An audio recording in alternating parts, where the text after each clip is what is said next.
Hello students, good morning to all of you. Welcome to my YouTube channel Lagan academy. Students, आप सभी का धन्यवाद। अपनी तबीयत कैसी है बताइए। और आज हम फिर उसी श्रृंखला में अगले चैप्टर की तरफ बढ़ेंगे, जिसमें आपका रिलेटिव प्रोनाउन चल रहा है। और उस रिलेटिव प्रोनाउन में हमने पढ़ा था हु, व्हाट और विच और हुज पढ़ लिया था इसका यूज। आज हम पढ़ेंगे हूँ, जिसे। हूँ की हिंदी क्या? जिसे, व्यक्ति के लिए। और यहाँ पर नीचे देख रहे हैं दैट, है ना, दैट जो या जिसे, ठीक है। और वीडियो बड़ी लंबी हो जाती है, इसलिए मैं बहुत जल्दी जल्दी में होता हूँ, तो मेरे से छोटी मोटी गलतियाँ हो जाती हैं, उसको ध्यान दे दीजिएगा और आप लोग सुधार कर लीजिएगा। और बहुत छोटी मोटी गलतियाँ में एक गलती अभी कमेंट में तो नहीं आई, एक बच्चा बताया, देखा था वीडियो, तो कहता है कि रिफ्लेक्सिव प्रोनाउन जो मैं पढ़ाया उसमें एल भूल गया था। हाँ, वो सही है, हेडिंग में ही भूल गया था मैं लिखते समय जल्दबाजी में। ये छोटी मोटी गलतियाँ हैं और हमारे थोड़े एडिटर साहब भी इस समय गलती कर दे रहे हैं, उन सब के लिए थोड़ा जो है क्षमा है ना। हाँ, आइए अगली चैप्टर में पढ़ते हैं। रिलेटिव प्रोनाउन जो है, रिलेटिव प्रोनाउन का मतलब क्या है? जो संबंध बताता हो। किसका संबंध बताता हो?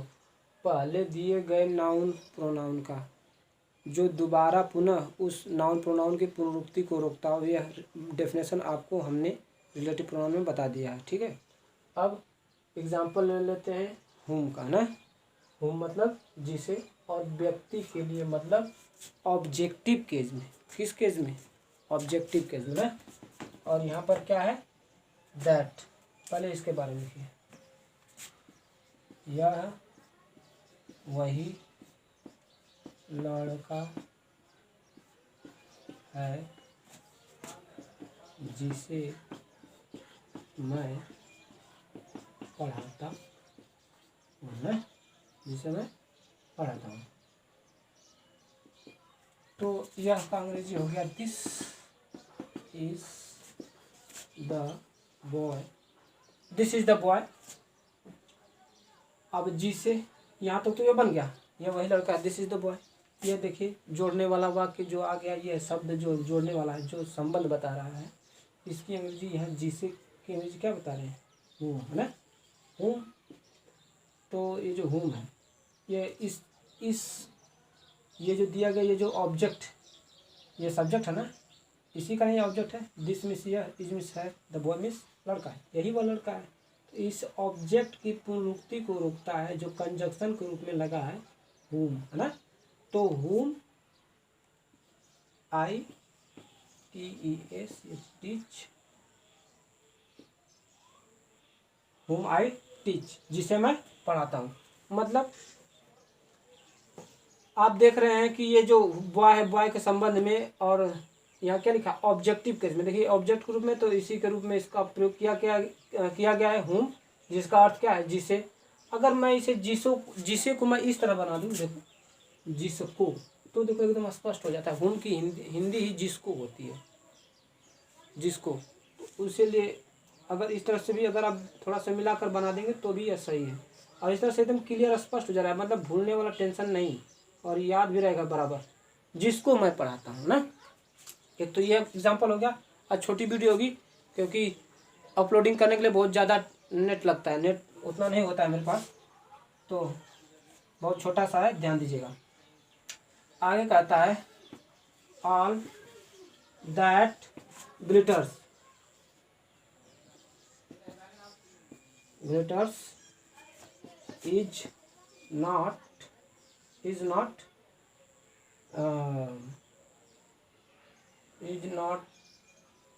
क्या दे रखा है? glitters is not gold, GOLD, gold में सोना। अभी से याद आया।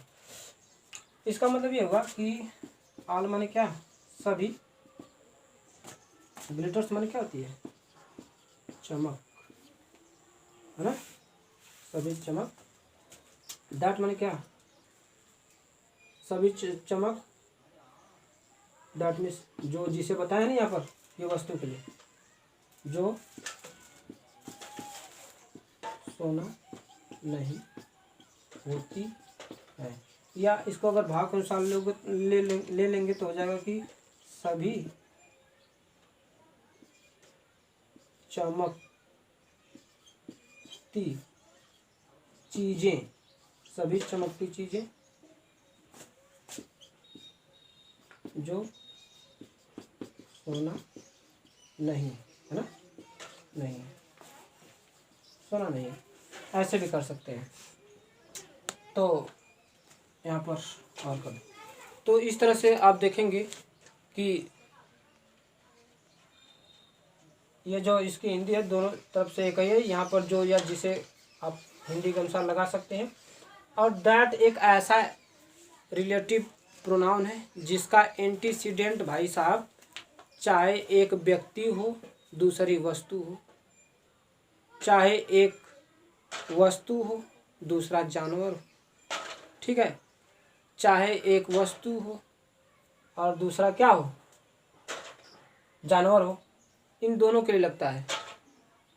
तो यहाँ पर लिखा भी गया है, या जब एंटीसीडेंट, एंटीसीडेंट का मतलब क्या, उसके पहले का आया हुआ नाउन, देखिए दैट के पहले का आया हुआ क्या लिखा है, all, nothing, abstract noun, none, only, इन सब के लिए, यानी कि दैट, इन अगर दैट के पहले का कोई भी इतने सारे एब्स्ट्रैक्ट नाउन हो सकते हैं, नथिंग शब्द हो सकता है, ऑल हो सकता है, नन हो सकता है, ओनली हो सकता है, यानी जो कंजक्शन है, कंजक्शन के पहले का आया हुआ नाउन उसे एंटीसीडेंट कहा जाता है। जैसे देखिए ये है ना, इसी प्रकार से मैं कल वाट वाला पढ़ाया था, वाट जिसका कोई एंटीसीडेंट नहीं होता, और मैंने आप लोगों से क्वेश्चन 2 ठो दिया था होमवर्क करने के लिए और कहा था कमेंट में इसका उत्तर रिप्लाई दीजिए, कोई नहीं रिप्लाई दिया, फालतू बेमतलब वाला बकवास उसमें रिप्लाई कर रहे हैं।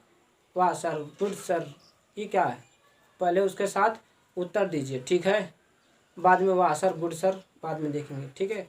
आवाज़ आ रही है, जो आ रही है, जो कुछ भी आ रही है, बात अलग की है, अभी सिस्टम ठीक नहीं है इसलिए सब कुछ अधूरा जैसे भी है। आपके यहाँ बस सेवा दी जा रही है, आप सेवा उपभोग कीजिए।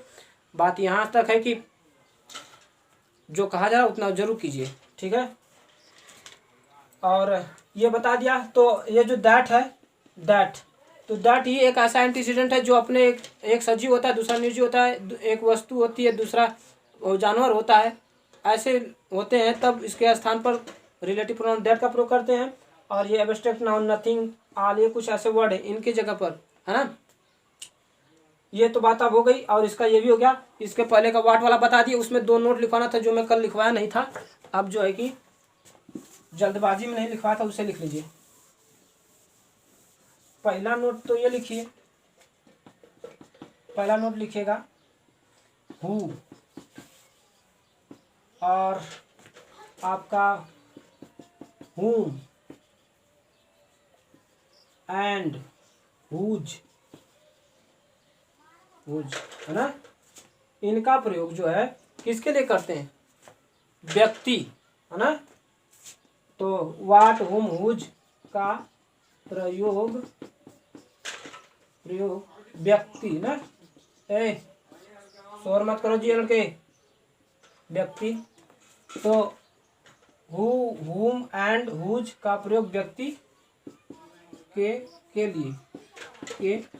लिए करते हैं ना, करते हैं। पहली नोट हो गई। और दूसरी नोट आपकी यह हो गई कि व्हाट, WHAT, व्हाट,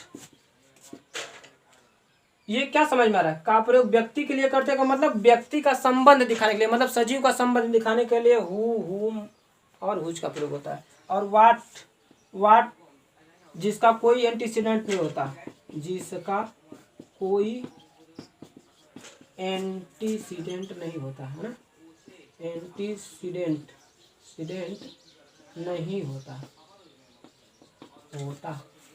इसे हम जीरो क्या कहते हैं, जीरो एंटीसीडेंट भी कह सकते हैं ना, एंटीसीडेंट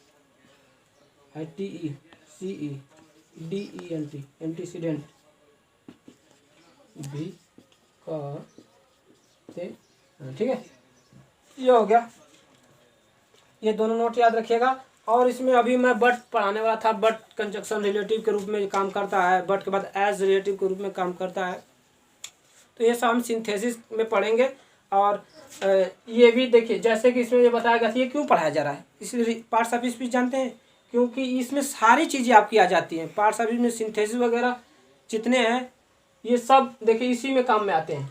ये जो हु बताया जा रहा है, हुम बताया जा रहा है, दैट बताया जा रहा है, वाट बताया गया था पिछले वीडियो में, हु जो बताया गया था, ये सारी चीज़ें सिंथेसिस करने में बहुत काम आती हैं। इसलिए कहा जा रहा है कि आप इसको बहुत ध्यान से देखें, आप उसे पढ़ें। जाने तो नहीं पढ़ना है मत पढ़ो, तमाम मटेरियल है, कहीं ना कहीं से पढ़वा करोगे। हाँ, लेकिन एक बात ज़रूर है, पढ़ना है, नहीं पढ़ना है मत पढ़िए, खूब घूमिए दबा के, ठीक है। बाकी बाद में तो पता चल जाएगा आप लोगों को। ये हट जा रहे हैं, ले लीजिए। आज छोटी सी वीडियो थी, और कुछ क्या नाम था, अंकुर गहलोत नाम था, और अभी कौन था, और एक व्यक्ति हैं, इन्होंने कमेंट किया, उन लोगों के लिए धन्यवाद। अपना ध्यान रखिएगा, मिलते हैं अगले वीडियो में, ठीक है।